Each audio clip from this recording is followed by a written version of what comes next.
arguing with me about? Why would you? What are you arguing with me about? You're saying that what I'm doing is wrong and that I'm not a Christian? Yes. But like, would you agree that like Muslims, is that a religion? Yes.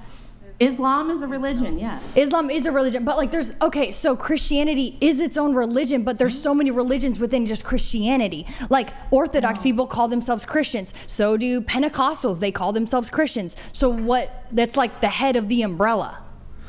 It's the head. Any religion that follows Christ is under the umbrella of Christianity. So like I'm going to be talking way over her head to explain things to her. We're going to have to go over I'll just say this. You need to read church history. You need to educate yourself. You can't just snap your fingers and come How on does here and reading start church telling history people, make you saved? You cannot come on here and start telling people what Christianity is when you have no freaking clue what it is yourself. You just don't. I'm sorry. Have some so I don't know Jesus. And learn. Learn first. This is what. How does church history make you saved? How does church history make you saved?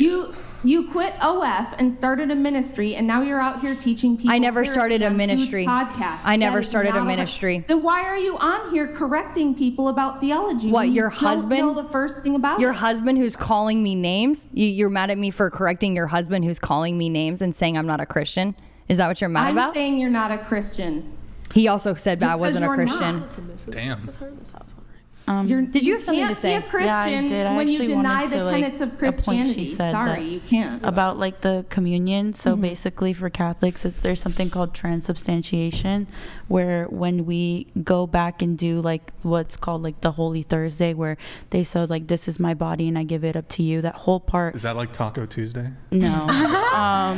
So that was basically at that point, like there has been cases where the like bread that they give us turns into actual flesh and the blood turns into actual blood, which it happened I think in Argentina. It happened in different places, and then they put it in like a specific thing and they do something called adoration. That's so cool. So that's what she's talking about. That is the whole point. Well, she never explained that, number one. But like for me, it's like communion means something different for everyone. But communion means relationship. You are communing with the Holy Spirit. You are being in one. You are literally becoming like one with them. Why are you telling me this when you don't have any clue you don't know what communion is from a So my Christian thing is like, why are you getting upset that I don't know church history when I literally just became a Christian? You're upset at me for that. So stop telling me what communion is. You asked me what my opinion was. Donated $200.02. I can't believe you woke up Rachel to argue theology. Andrew could have covered this. What we really need from you is to tell these 304s what submission is. Let's talk because about, they think it's egalitarianism. Let's hear it. Let's hear it, Rachel. Sure. Submission. Sure. I wanna understand how you guys think that the word submission means. I will allow you to lead with my express approval, which I may revoke at any time. Please explain to me how that in any way could possibly be the meaning of submission. It's literally the opposite. Yeah. You're like, yeah. Lead if you can convince me, right? If I can be convinced that you are making a good decision, then I will allow you. I will get my little rubber stamp out and I will stamp my approval and say, you may lead on this issue because you have convinced me and I am satisfied with your explanation. But if I change my mind tomorrow, this gets revoked. We're not doing it, and you're going to once again have to litigate your case to me for why we should do what you want. Rachel. Wait, Justy, Justy, you and Andrew will have the back and forth there. Yeah. I feel like Justy, you and Rachel should have that back and forth. Can I be honest? I'm actually kind of scared. I'm more scared of her than him. No, She's scared. She liked it. It's out of respect. It's out of respect. It's out of respect. It's out of respect. I promise.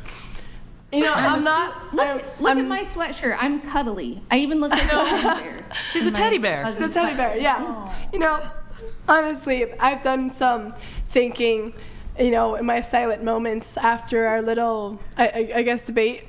And honestly, I've taken a lot into what you said in consideration. Yes. You know, I think maybe I felt maybe a little hostility, so I was trying to like argue back and forth. But honestly, I think I maybe tiny bit convinced on a little bit about like your guys' view on submission. I'm not going to say that.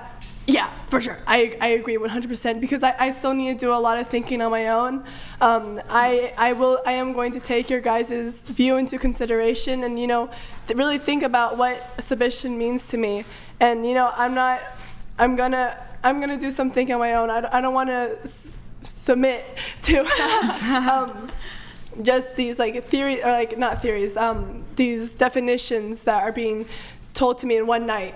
I'm gonna spend some time, thinking about it. I might even talk to my parents about it. My dad's an elder at our church, and I trust his word more than anything, more than any professor. So I might go talk to him about it. There's a lot of things I talk to my parents about, just to like, is this what I'm, like, just not even is this what I should believe, but is this like what you guys would teach me, or is this something you guys would endorse, just stuff like that. So I take everything you guys are saying, like what you just explained to us right there. I took that into consideration. I took what you said in consideration, and I took what Andrew said into consideration, and I think I'm just going to take some time to process and think about it. And I don't want to go into another debate because I know that I'm not going to win that debate. I got the message. Okay. Yeah. In you guys' defense, real quick, every single one of you, and myself included, anybody who's like under the age of 75, you've been programmed your whole life with feminist presuppositions about the world and how it works and what to think about relationships and marriage. And that's all of us. All of us are born with that. We're programmed with it. And it takes questioning the programming and thinking stuff through to figure it out.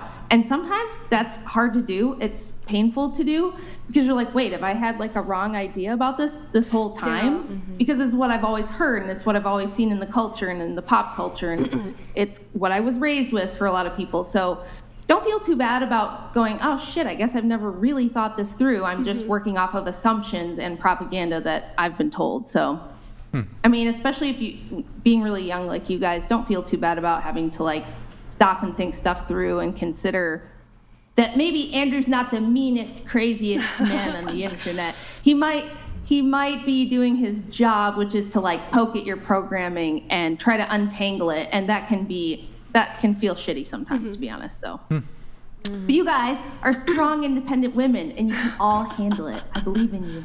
You're queens. You're 10s. You can do this. Oh no. I think also is just that there's this, like, as you said, there's this really broad version of what feminism is, and I think according to that broad version, I don't think a lot of us would consider ourselves feminism, which is basically hating men. We want to be better than men. Like a lot of this stuff, we never consider like, the small itty bitty nitty gritties of of feminism, like submission. I've never considered that. I've considered it because it's biblical and I've read it in the Bible, but I've never considered what would I do in this situation? What would I do in that situation? So it's a lot of things that are kind of being uncovered in this podcast, really, that I never would have even considered outside of this. I'm like, social media really shows us this like small little group of what feminism really is. Great response. So honestly, like getting different points of view, getting people from different, denominations. Like you guys are from Orthodox, I'm from Reformed Presbyterian. Like I'm hearing so many different like information. I'm just like absorbing it all, Yeah. So honestly, it's actually kind of exciting.